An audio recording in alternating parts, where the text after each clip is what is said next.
guys for coming. So, just to introduce myself, I'm Shirley Lynn. I'm the head publicist, and this is Gabriel. He's the head editorialist. It's We're very nice both to from meet the you guys. medical. We're Nice both to from the meet you, medical Gabriel. messenger. So, thank you again. Thank you so much for taking the time to have this interview Mhm. with us. I mean, when I met you guys at the Cancer Walk, it was so nice meeting you, and I only got like a little bit of an idea of like what you guys do and what you guys are advocating for. So like before we get into all of that, if you guys could like introduce yourself and like why were you inspired to create Mary Camel's Light? Carmel's light. Caramel? Oh, sorry. Caramels. That's okay. Um, Camel's got a different meaning to it. So would you like us to go ahead and start then? Yes. Yeah, Okay. All right. Well, I'm Eva Potts. I'm the president and co-founder of Mary Carmel's Light. And my brother and I were inspired to create this nonprofit in honor of our mother who lived with Charles Bonnet Syndrome for many years. We were left without resources, information, avenues of support to help her to understand what she was dealing with. She was already on the journey of visual loss, and then we found out she had company from Charles Bonnet syndrome. And so when we were able to figure out what was going on with her, we still didn't have resources. And finally, we did find Dr. Gary Cusick in the United States, who introduced us to Charles Bonnet syndrome, it helped us to understand what it was, what it is. He was able to help our mother understand what she was living with. mhm, And just to give you a quick synopsis, because it is a very broad subject, Charles Bonnet syndrome is a physiological condition that mhm, affects people who have low vision or who have gone blind after being sighted. They have silent visual hallucinations. They're not auditory, not tactile. They can be very simplistic, like geometric patterns, or they can be very nightmarish, such as Nazi soldiers coming after you or seeing loved ones being injured. So that's a quick synopsis of what Charles yeah. Bonnet is, why we are driven by our passion and purpose to help other people, because Mhm. we were left without resources. And I'll let my brother introduce himself. Yes. I'm Kevin Potts. I'm the vice president of Mary Carmel's Light. And yes, our motivation was to essentially, at a most fundamental level, initially was to bring resources that we did not have to people who we knew would need the resources because we knew we weren't alone.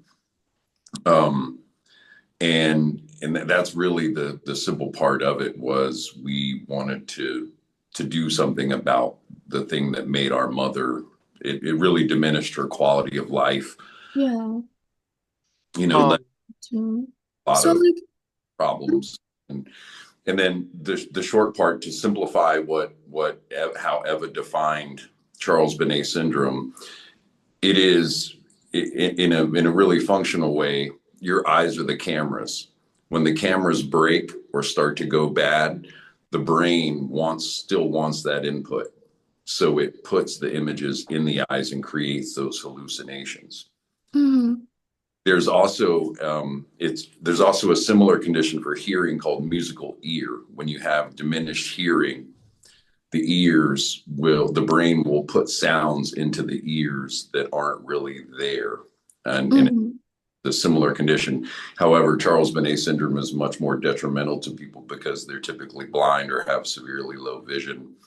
And they can be of all ages, race. This does not discriminate on any level from children to adults to every walk of life. If you have eyes, and you have problems with your eyes, you could potentially have or develop Charles Bonnet syndrome. yeah. I'd like to ask, when did your family like first start noticing changes in your mom's vision and health, and what did she specifically experience? Did she ever share that with you guys? I don't know, some examples of that. Absolutely. Well, technically, we found out exactly what it was, Eva, I think in what was that, 2017, 2016, I think I think somewhere. we found out what Charles Bonnet was probably more towards 18. I think when after she had started to lose her vision. we didn't know what it was. We were wondering what it was. She had been given an erroneous diagnosis of dementia, which is often another problem with Charles Bonnet syndrome, is Mhm. misdiagnosed. Yeah. In older people as with dementia, schizophrenia, severe bipolar, psychosis, you name it. Um, our aunt was Googling mom's symptoms and came across Charles Bonnet syndrome and said, "Have you ever heard of this?" And I said, "No." And so our Aunt Rosemary was reading the symptoms and what were the similarities of what mom was experiencing. And she said, "That's it. That's what I have." And we were able to find some videos on YouTube of people in the Yeah. UK who lived with it. And when mom started hearing the videos, she was like, "Oh, that is what I'm experiencing." So That being said, so it well, was now we like know an what Charles, immediate click. Like it you was guys knew immediate. immediate. Yeah, She did because more than anybody. She did. yeah, so like And I'm so sorry, but before no, that, that's okay. she was experiencing like she was misdiagnosed with dementia and like Yes. did you guys go to doctors and like they were just like they like didn't really have an answer for you guys besides No. misdiagnoses? No, what happened with our mother, and Hmm. you asked for Gabriel asked a question, and our mother was wearing Coke bottle glasses at 3 years old. So she had always had visual challenges. Hmm. Yes. Those progressed throughout life. During her pregnancy with me, she developed ITP and was given heavy doses of prednisone, which also affected her vision. Later in life, she developed glaucoma, and glaucoma eventually took her vision. The dementia diagnosis that our mother received was under very nefarious conditions. She was taken to her primary care physician without any of us knowing about it. No assessment was done officially. It was just put on her chart dementia because mom was hallucinating in the doctor's office. And had her healthcare worker not been with her, we would have never known that our mother had been given a dementia diagnosis. Oh my gosh. So there's also Dr. Gary Cusick, who is a research and information specialist. He'll always tell you that dementia, schizophrenia, all the above that I mentioned are the lazy diagnosis because Charles Bonnet syndrome is tougher to understand, harder to diagnose because it's not recognized yet in the United States. Give you a little background. This syndrome is 300 years old. It was founded in the 1700s by a Swiss naturalist who noticed the symptoms in his grandfather. He later developed the same symptoms. In the 1960s, it got a little bit of recognition. In the 1980s, it got a little bit of recognition, but nothing substantial and nothing that carried it into the 21st century. So, would you say that doctors never even really knew what Charles Bonnet syndrome was when you guys brought it up? And how did that make you feel, right? Because I know for me, at least, my grandma is diagnosed with dementia. And she does often get visions because we came from Cuba, and so she still thinks of her old town, and like she talks to people as if they were people from back then. And so, from what I understand, getting illusions of like different images of past or just random ideas is very different from that. And so, did you feel a type of way when you mentioned it and doctors looked at you with maybe a square face and just wondered what you were talking about? Let you take that, Kevin. They weren't so much square faces. They were just we don't know. Mm, Um, when we first realized that's what it could be, her eye doctor was our first.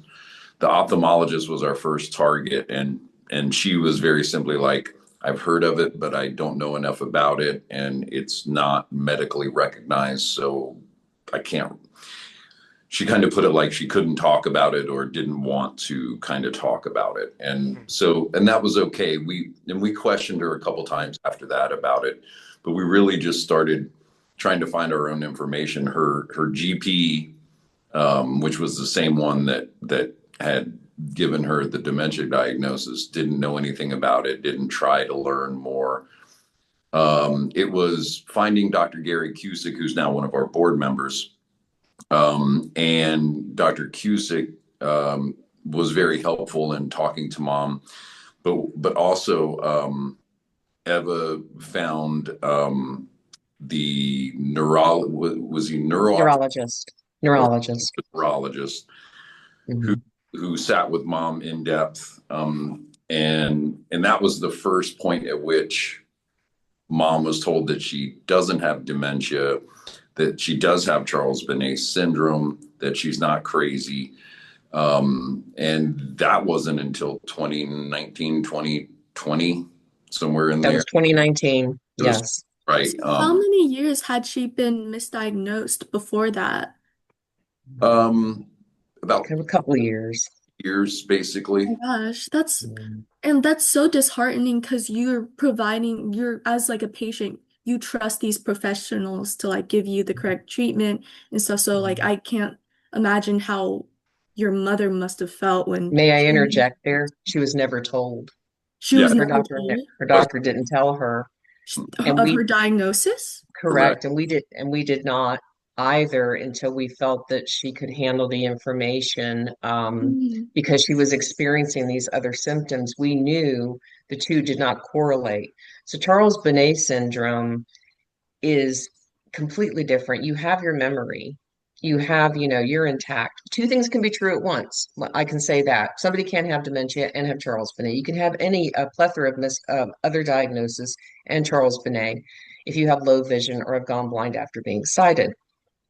That being said, our mother could tell you from the minute she awakened until the time she went to bed in the evening what she ate, the time she took her medications, what she was wearing, what she planned on doing in the next couple days, and what she had done prior.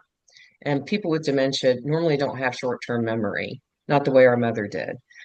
My background was in social work, and I had worked with many people with dementia, and I just knew mom didn't have it. So when I took her to the neurologist when she moved here to Charlotte with me, and my husband, we took her to a neurologist here, and they make sure that you visit 3 times before they give you a diagnosis. And I think that's brilliant because just giving somebody a diagnosis on a first visit, there's nervousness involved. They're given a memory test. You get, and I'm sometimes I get nervous. And the older you are, the more nervous you get about, oh, wow, am I going to say this correctly? yeah, of course. And on the second visit, she was able to read everything back from the first visit without any prompting. So he looked at her and he said, Yeah. she doesn't have dementia. And I said, well, what about Charles Bonnet syndrome? And he said, I can't give her that diagnosis because I don't know enough about it. And there's not a diagnostic code that reads Charles Bonnet syndrome.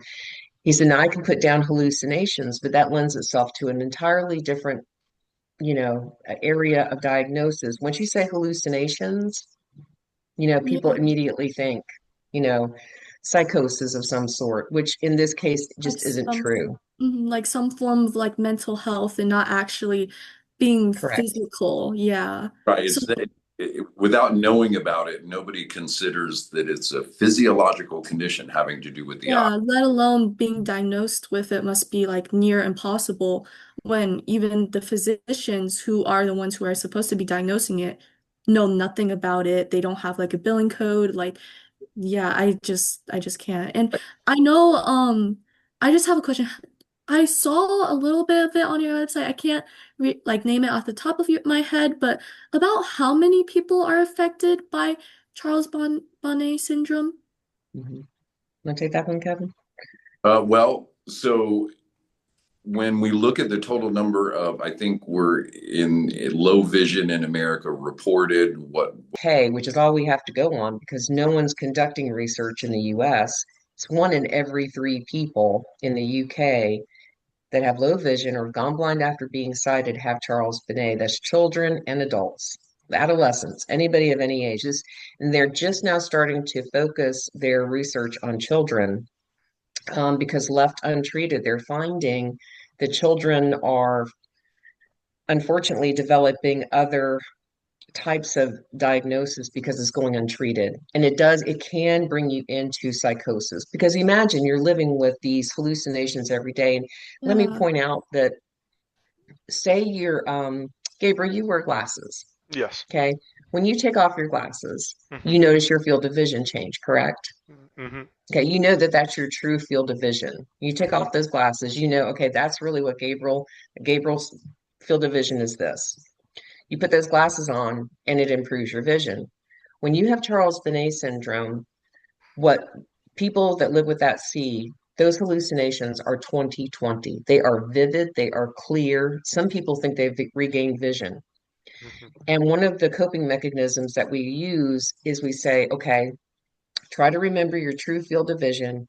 And you know, if you're seeing something clear as a bell 20/20, you know that that's the hallucination. That's not actual. It's real because you're seeing it. It's very real to you, and it's scary sometimes, and it instills fear, but it's not the Charles Bonnet. Hmm. That, Yes. the true field of vision is it is the Charles Bonnet. My apologies. Your true field of vision wouldn't be seeing that. And Or so, it wouldn't be as clear. It would be whatever correct. affected Like by compared whatever to like problem. um like compared to like the normal, it's so crystal clear that it's like it's your mind is like putting it in your field of vision.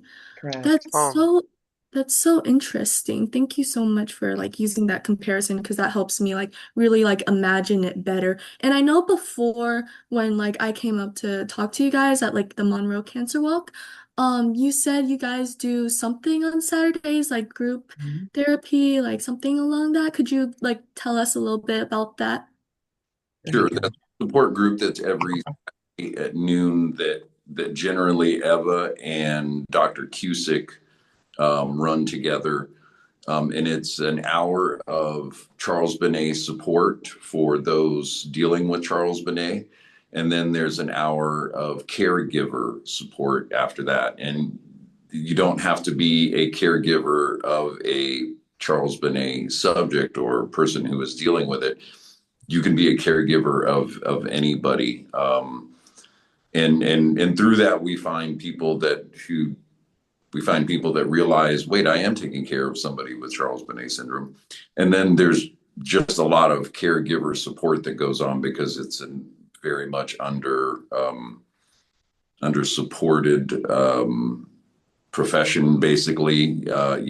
Caregiver, not just paid professionals, but family members. Caregiver syndrome is a very real thing, and caregiving is incredibly damaging to those that do it, no matter what their good intentions are or how healthy they keep themselves. It's just not a Okay. positive Yeah. for people that are performing caregiving. So we try to offer support to anybody who's a caregiver of any type of condition, but most of it is Charles Bonnet. And Yeah. that's Saturdays at noon. And there are some other support groups out there that are support groups for the blind and low vision. But we have been lucky enough to start accessing some support groups for blind and low vision and talking about Charles Bonnet Yeah.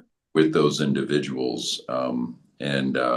But yes, ours is every Saturday at 12, and Eva and Gary are hardcore and religious about that. And they're there every Saturday because there's always, at a minimum, a handful of people, if not tens of people on that support group every Saturday. Is Yeah, you there would be blown away because we also run a helpline which is open all the time, which is how people access us most of the time and find out about the support group. So that most people are calling when they finally find us online, they'll call and say, "I think this is what my mom is experiencing, my dad, myself, my child." Right away, I send them some resources, some information that we've put together, which are, coping mechanisms, a letter to doctors so that they can understand what this person may be living with. We also recommend immediately that they go to their primary care physician, make sure that all the other assessments are done for anything else that may be going on, the, such as dementia, schizophrenia, psychosis. There Yeah. are assessments for all of those. So we always recommend make sure you know what you're dealing with. We have them talk to Dr. Cusick, and Dr. Cusick will say, yeah, I believe that this may be what they're dealing with. And I think one thing that is so compelling about this is what we have to remember is that people who are going to experience Charles Bonnet are already on a journey of vision loss. And most people don't even know people who are visually impaired or who have gone blind. Seriously, if you think about it, most people don't know anyone who's completely blind. We didn't until, well, I did because I was a social worker, but on a daily basis until our mother lost her vision, right? And so understanding the vision loss journey is very compelling because it leads to a great deal of depression. It has serious risk factors such as suicidal ideology, um, depression, like I said, anxiety. When you lose your vision, it changes everything, your dynamic, your quality of life, how you navigate that vision loss journey.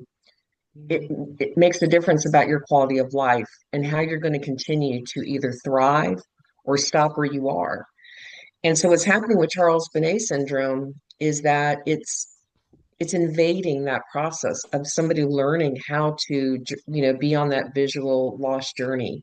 Charles Bonnet is coming in Yeah. and stealing that ability or that quality or the good intentions or Yeah. the um what's Like the word being I'm able looking to for? like adapt to the Yeah, loss. it's stealing your Mhm. adaptation. And there's so much that has to happen. Orientation and mobility, learning how to use a cane. Everybody thinks that's such an easy thing to do. It's not.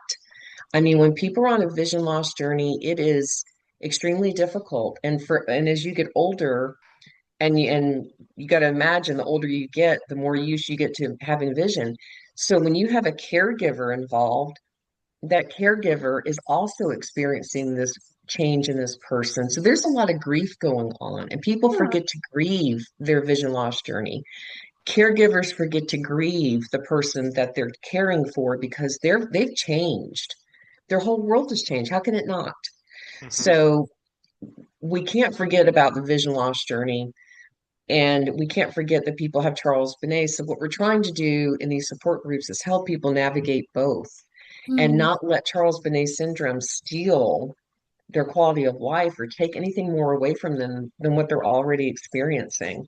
Um, Actually, October is visual impairment and blind, visually impaired and legally blind awareness month. This is October. October 9th is World Blind Day, World Vision Loss Day. October 9th. And so this is a great time for you all to be doing this interview.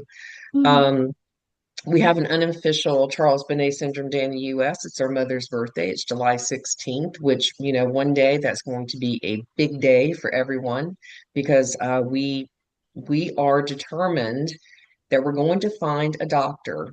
We need an MD who is in good standing with the AMA to fill out the application for a CPT billing code. That billing code makes it possible for doctors to diagnose. It it ignites treatment plans and plans of care, and then it helps with research.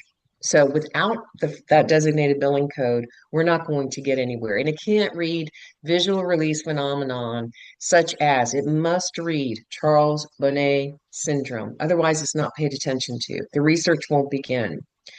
There are no medications right now that we are aware of that are helping. The other horrible risk factor with Charles Bonnet is that because it's so severely misdiagnosed, doctors are giving pills to, antipsychotic medications to individuals, and is causing further damage because it's not treating is treating something that's not there. And so Yes. that does damage. And I'll tell you, just from a personal standpoint, they threw Risperidol, Klonopin, Lorazepam, Ativan at our mother, And all the above.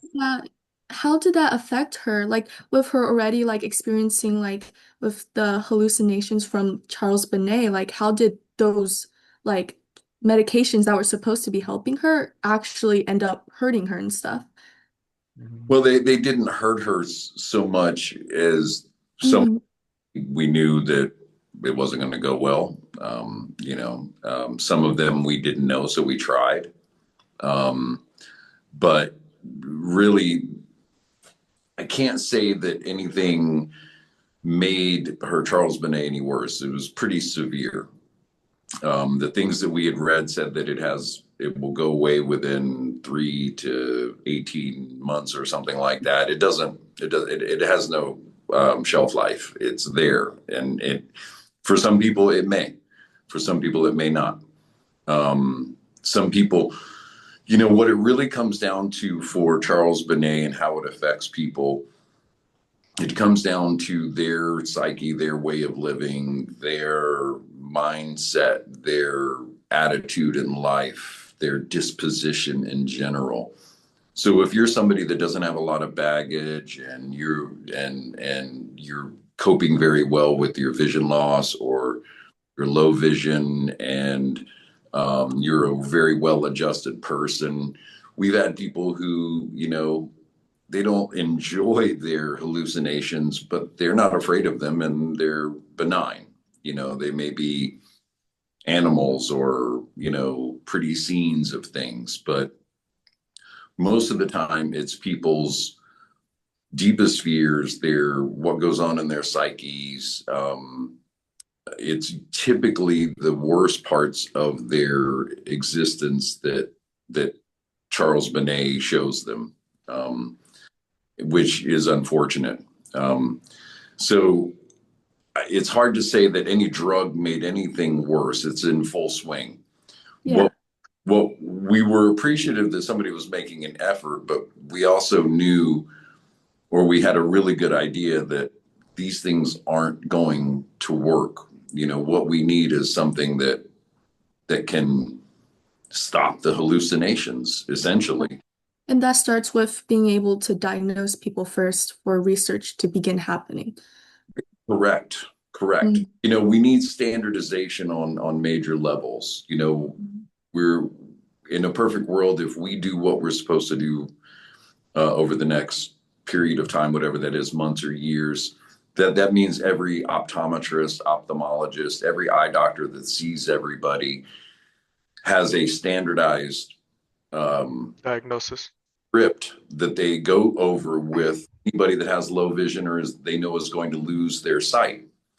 You may experience Charles Bonnet at some point in your vision loss journey. It can appear like this. It's nothing to be afraid of. If these things occur, please come talk to me and talk to your general practitioner. Like that's that alone, that blanket conversation with every eye, every eye patient who has low vision or has gone blind after having sight, that in and of itself will start to take the playing field in a totally different direction. If we can get ahead of the psychotropics and the dementia and schizophrenia assessment, if we can be a part of that process, meaning Charles Bonnet being acknowledged as a part of that process, then we start making change immediately in major ways. I don't know how the data will come out in the future, but if I could predict the future, I think if we do our job right, we'll actually see a decrease. We'll see a change in dementia schizophrenia diagnosis, maybe fractional, but we'll see some. And that, those are the big dreams and big ideas for where Mary Carmel's Light. I just wanted to elaborate on what Kevin was saying about our determination to bring a billing code. And the reason for that is because, well, let me clarify something. The World Health Organization did give Charles Bonnet syndrome recognition in a visual release phenomenon diagnostic billing code. We don't, it's the ICD-11. The United States of America does not recognize the ICD-11. So even though that code is out there, it's useless in the United States. Doctors only recognize the ICD-10. I don't see that changing anytime soon. When we contacted the CDC, they said that there's absolutely there's nothing on the table anytime soon about accepting the ICD-11. So the code is out there from the World Health Organization, but it's not doing us any good in the United States, which is why we still need a doctor to apply for that CPT code. It can take a little while, but it's CPT codes are granted every quarter. Once the editorial panel reviews what the application is submitted. And the reason it has to be done through the AMA is because they own the application. So if you're not part of the AMA, we have a neuro-ophthalmologist who's our medical director, and I always get the question, well, why isn't Dr. Scorin, who was with the Mayo Clinic, why isn't he doing the application? Well, because he's not part of the AMA, and usually most MDs are. So we're going to find that person eventually, but that's what's going to make the big difference. And Kevin's right. Once that designated billing code comes out, and once we establish Charles Bonnet syndrome, I think we're going to find that all this misdiagnosis is going to determine lower levels of schizophrenia, psychosis, because people aren't recognizing this. So the number one cause of vision loss in children is CVI, cortical visual impairment, and it's not getting the recognition it needs. It's severely underdiagnosed. Children have a different way of perceiving their vision, and if you look it up, it's really intriguing. But it's not Charles Bonnet. For a minute there, I thought maybe this is Charles Bonnet in children, but it's not. It is also a physiological condition, but they learn to see in a different way. But it is very prevalent. So imagine all those children that have CVI that probably also have Charles Bonnet syndrome. Hmm. And they're getting misdiagnosed with, guess what? The biggest one is autism, schizoaffective disorder, dissociative disorder, where you have your imaginary friends. How many people have you known that have imaginary friends who also had low vision? They probably had Charles Bonnet syndrome. And here's the thing about Charles Bonnet syndrome. I would say mostly in adults, but we have found in children as well. People won't talk about it. People Mhm. stay isolated because they're so fearful of being considered crazy or having a mental health stigma attached to them that they're not going to talk about it. We've had people in our support group. We had one woman that didn't tell her husband for 5 years that she was living with this. And the way they found out is when she lost her vision completely, she got underneath her kitchen table with butcher knives and were swinging them at everybody that came near her because she was hallucinating.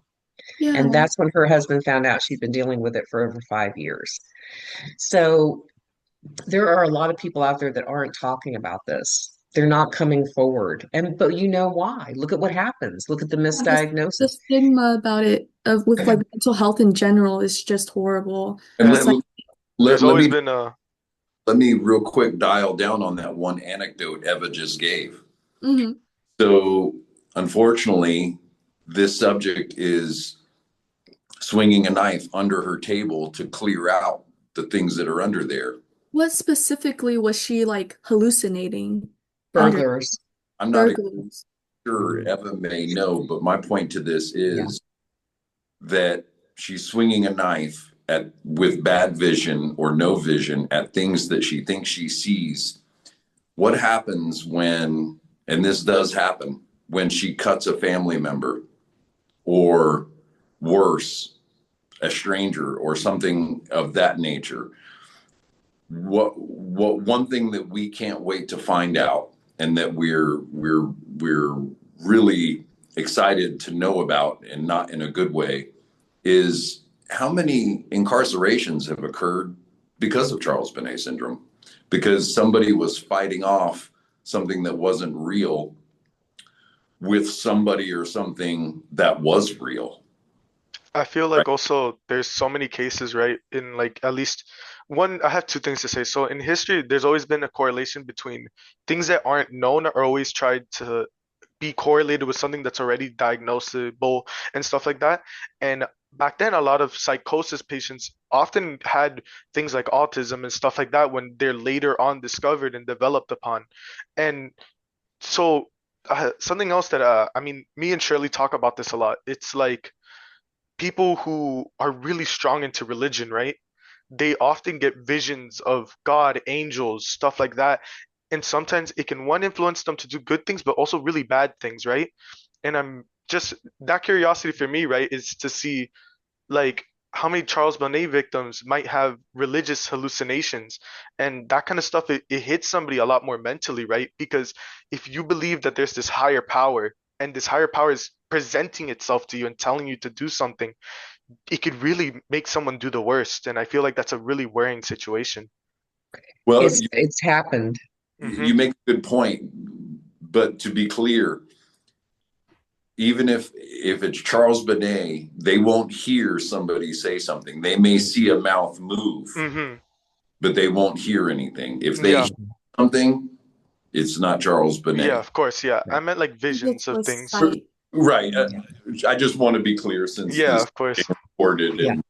and to be clear, there is still, you know, even though this is a very clear and determined point through research, there is still argument out there, or there is a position in some of the Charles Bonnet community that there is an audio component, but there is absolutely No, not.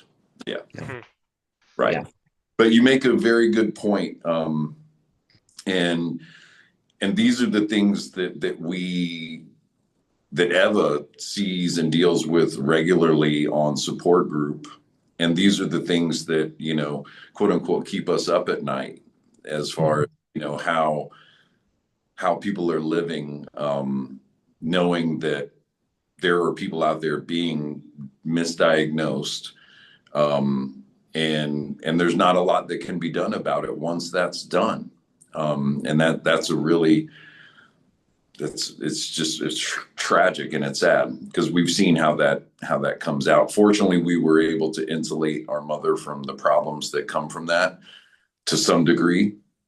But there are people who can't, and getting Charles Bonnet at the forefront of the medical psyche. Like I've said, I can't wait to see data down the road in the future. It might just be fractional data, and it might just be little differences, but I do think that we're going to see differences in data in the future, because we talk about the people that we know that report that they have low vision and are blind, and that's, you know, under 10 million. But I think when we look at and realize how many people don't talk about it, and how many people don't even know possibly that they have low vision that's creating these things, we could be talking tens of millions of people that have low vision and onset blindness during life. One out of every three of those, not just in the US but globally, you know, those are big numbers. And I think that it's imperative that the medical community get their head around this,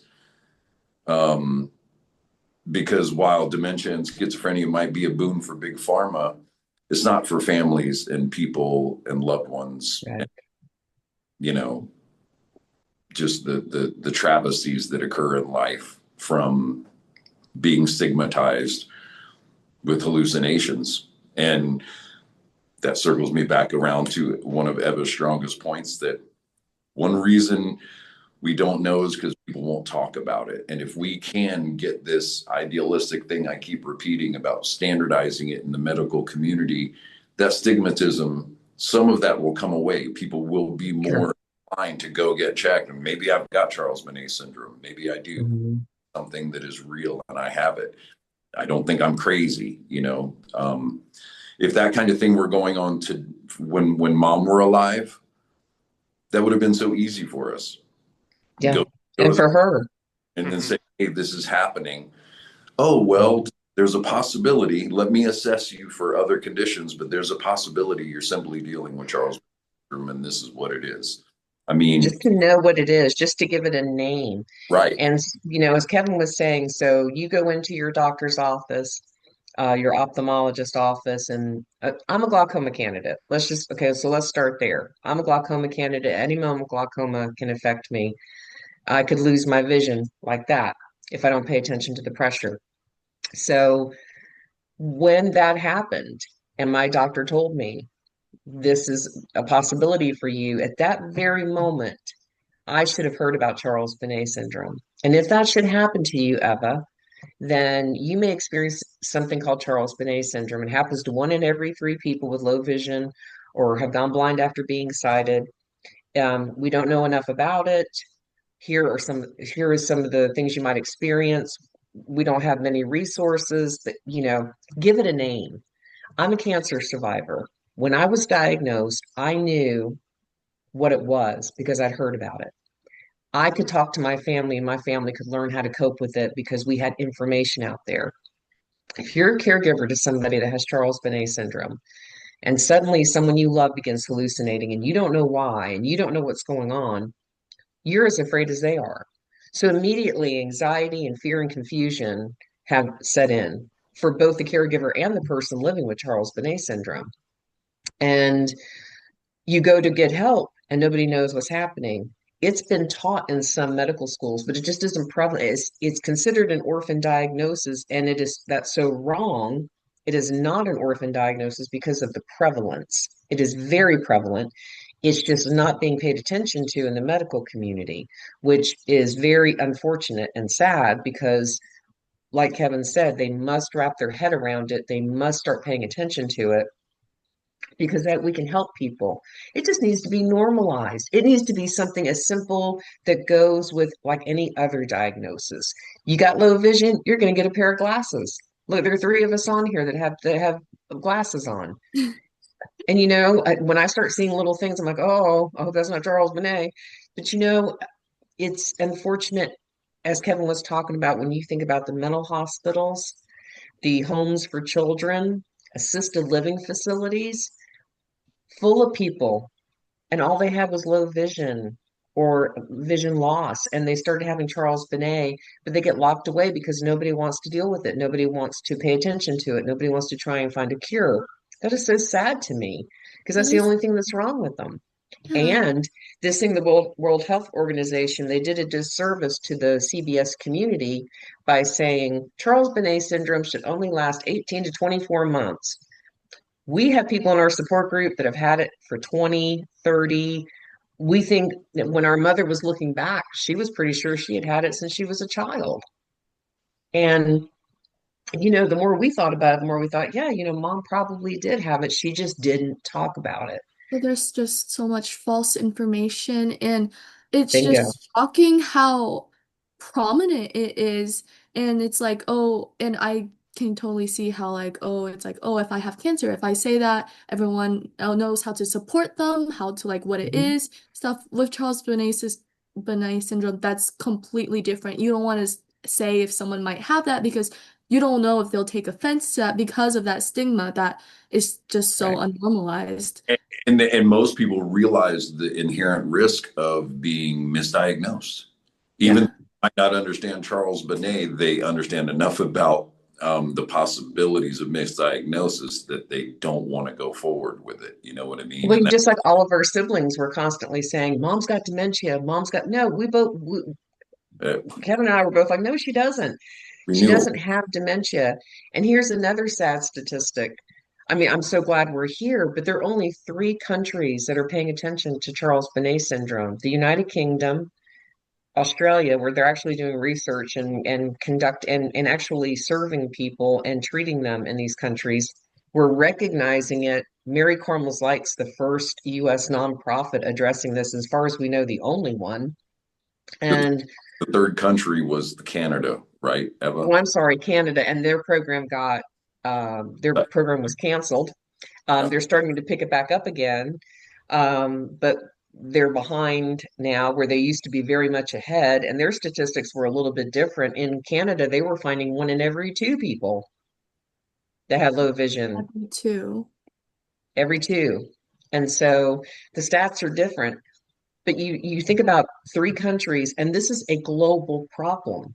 This Hmm. isn't, I mean, think about all the people that lose their vision to malnourishment, that to war. Look at the war-torn countries that are right now. When you're talking about Israel and Palestine, you're talking about Ukraine and Russia, you're talking about all the people that are victims of war, the soldiers who are injured, all the United States soldiers, veterans that have vision loss that are probably they're misdiagnosed with PTSD or psychosis, and they've got Charles Bonnet syndrome because they went blind from an IED or a gunshot or whatever, stress.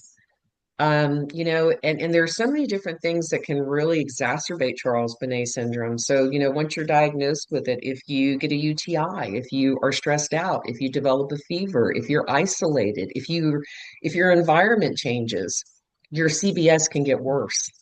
And so This isn't just something that, oh, you get it and you get a few little sparkles and, little fairies going by. No, these are some people get nightmares where, Yeah. they see very grotesque images. Their paintings, if you have, so let me give you an example. We have someone in our group that has diminished vision in one eye, perfect vision in the other. They have Charles Bonnet, perfect vision in the other eye, but one eye is diminished. Their paintings come to life. And that, I mean, so it affects everybody differently. If you have a deep down fear of snakes, you might see nothing but snakes or spiders. Talking to somebody in support group today who had little bubbles coming out of her eyes, or yesterday had bubbles coming out of her eyes filled with spiders. I Oh my mean, gosh. these are the kind of things we hear. This one woman in our group who did nothing but watch horribly grotesque, scary movies her whole life. She loved them. She loved to be scared. Guess what she's seeing? Yeah, yeah, she sees That's stuff art. from the movies. And Hmm. guess what? She's in the hospital with broken bones because she ran from them and fell down the stairs. And so, That's see, this awful. is why we need to normalize this because people are at risk. Their health is at risk. Their quality of life is at risk. And just, it's not just going to go away because we're not paying attention to it. It's not just going to disappear. It's been around for 300 years. Let's bring it into the 21st century. Let's talk about it. And that's what we're doing. And I got to tell you, I am blown away.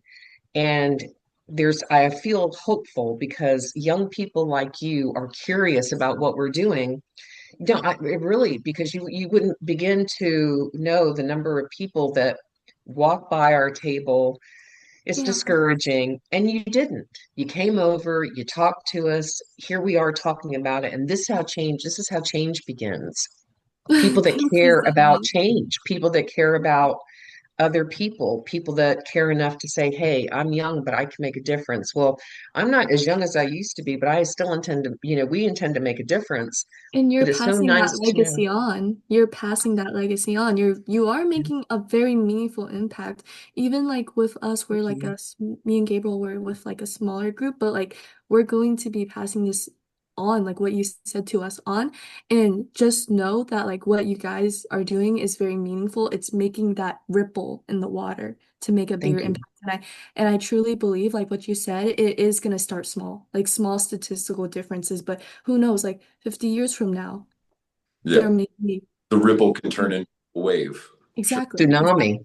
Yeah. But you know what? It has to happen in my life. So it's going to happen. So stay tuned. And, young people like you, you're going to school.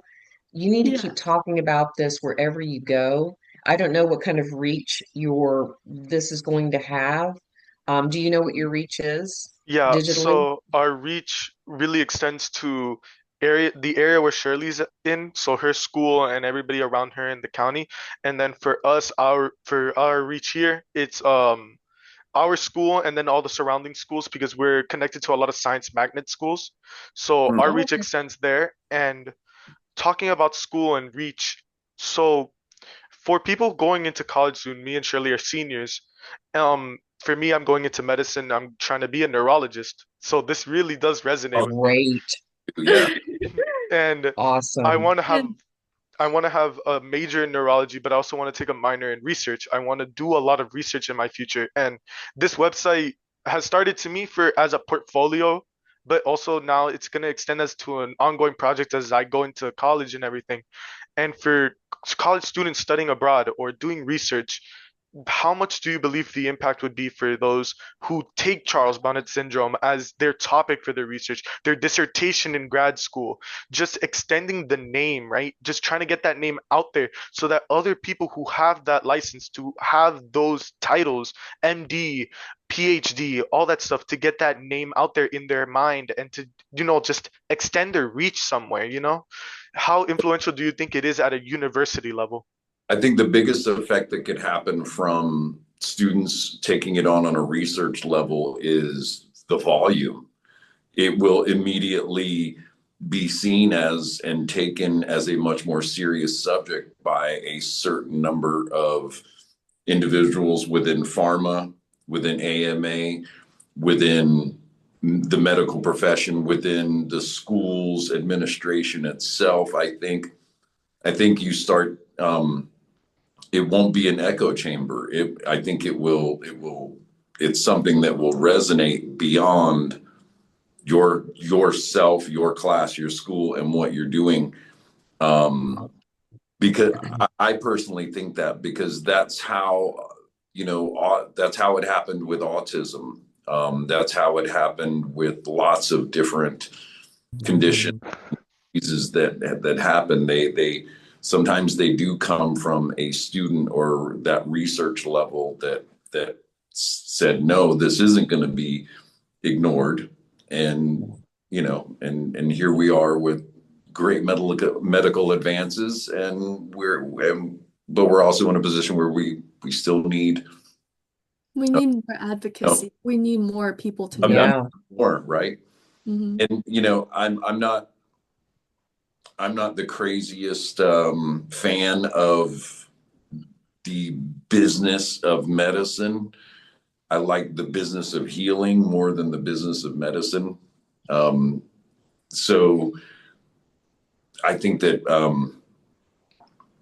I think this fits into the structure that people want to see. It's not a costly research thing per se. It's not going to take a lot of effort to standardize briefing patients with this. I don't, it's not going to take the skin off a lot of people's backs in pharma and affect the money they're making.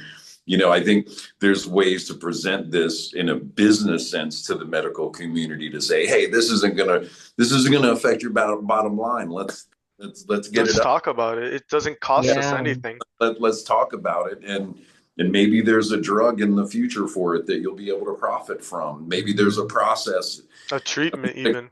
we'll be able Yes. from. So let's get to talking about it. It's not going to cost you that much up front to do that. A cure is never found unless there's discussion. And, Kevin hit on something very important.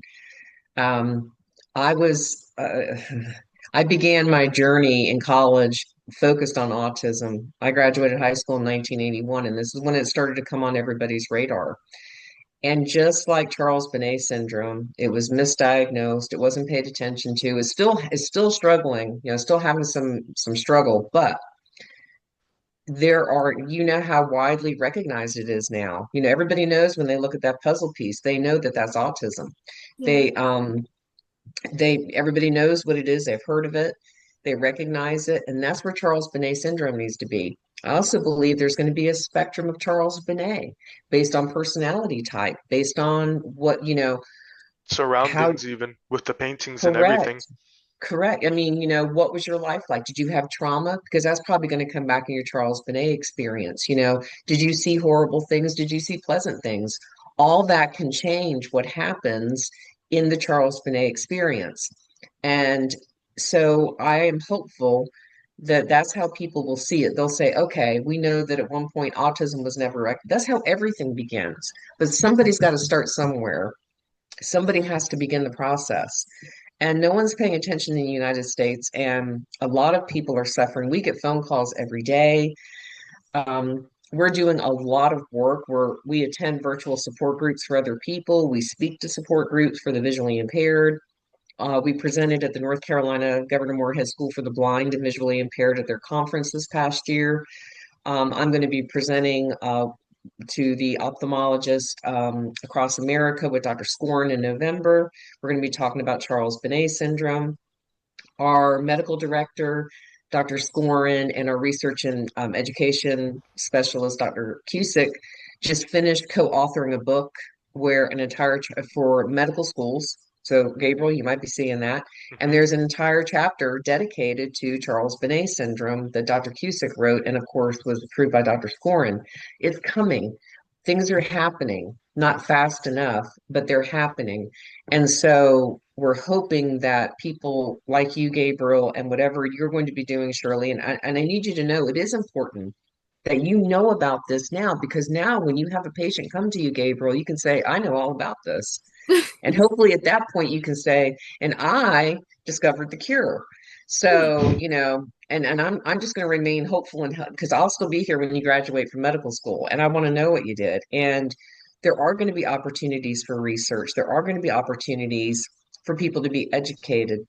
And I want you to know it's not just people in medical school, first responders, occupational therapists, physical therapists, anybody who works with the visually impaired on any level needs to know about Charles Bonnet syndrome because you never know when a patient decides to feel like they're comfortable enough to confide in their healthcare professional just because their personalities mesh. Shirley, you might be doing some, and you have a very approachable personality, and one of your clients or patients may say to you, Shirley, or Dr. Lynn, I'm experiencing this and I don't know what to do about it and I'm afraid. And a light bulb's going to go off with you and go, well, I know how to help you, and that's where we're trying to get. We had one of our support group members, our board members, presented to a group of occupational therapists in Boston a couple months ago. And do you know on their intake assessment, they actually have on there, do you experience Charles Bonnet syndrome?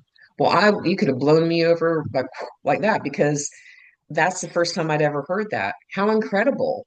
That is Because incredible. because they were getting a lot of people in and now they've got us as a resource. And I did a Hadley podcast. If you don't know what Hadley is an organization that helps people understand how to navigate the blind journey, the vision loss journey. They have podcasts. We have a podcast, the Charles Bonnet Syndrome podcast. It's not active at the moment, but there are 54 episodes hosted by Shimon Foy.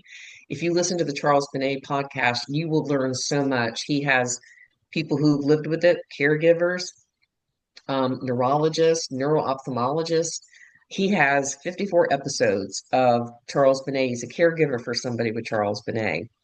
And this is how passionate you become when you care for somebody and you feel like the medical community has abandoned you and the person that you love. You have to, it's kind of like when you're a cancer patient, you have to advocate for yourself. You would think, oh, everybody's going to help you. Oh, heck no, you have got to put your foot down on so many things and make sure you're getting particular treatments because it is almost like a conveyor belt.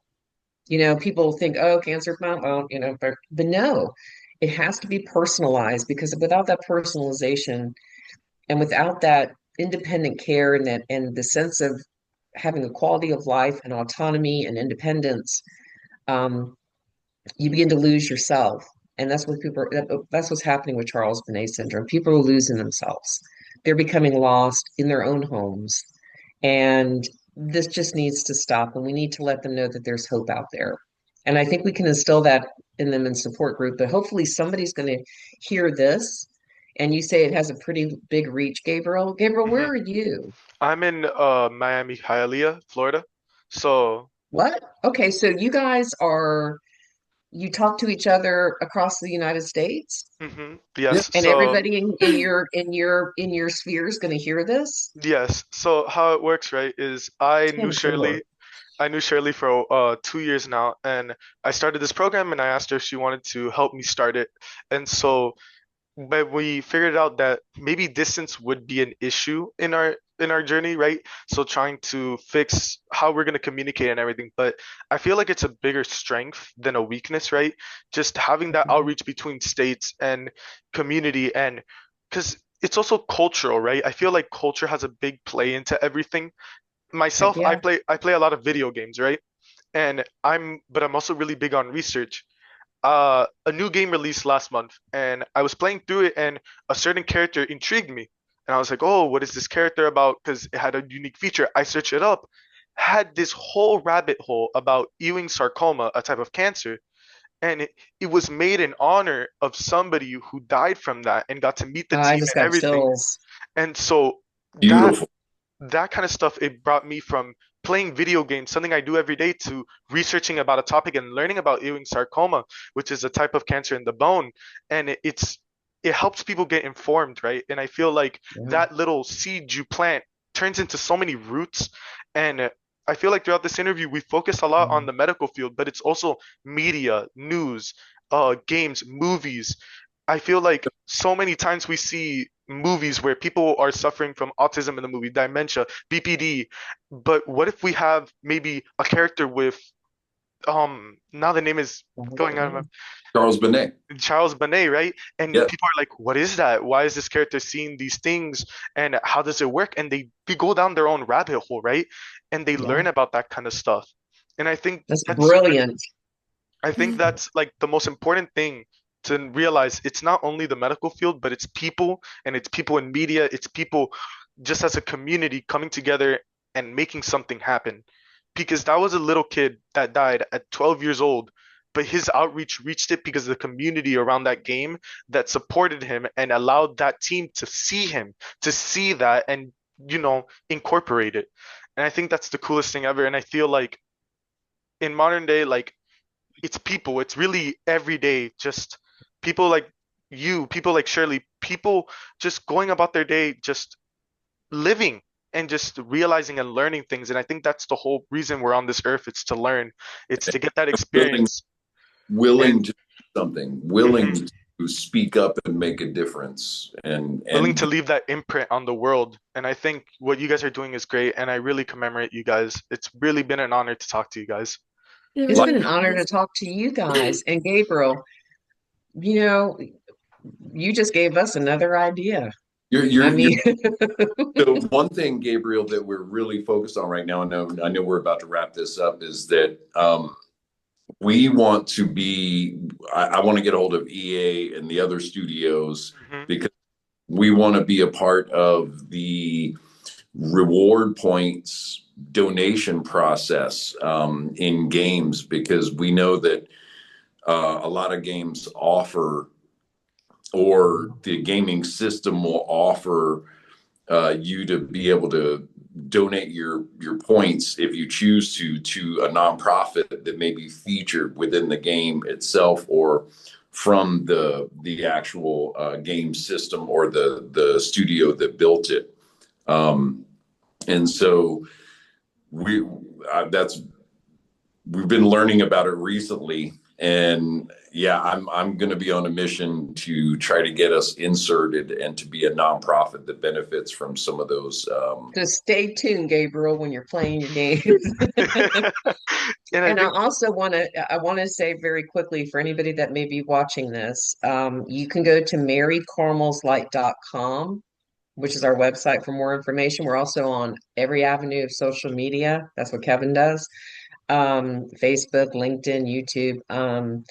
And the Charles Bonnet Syndrome podcast. I just want to make sure people know where they can get more mhm. information because you're going to distribute this, and somebody you distribute this to is going to have an aha moment that somebody that they care about has this.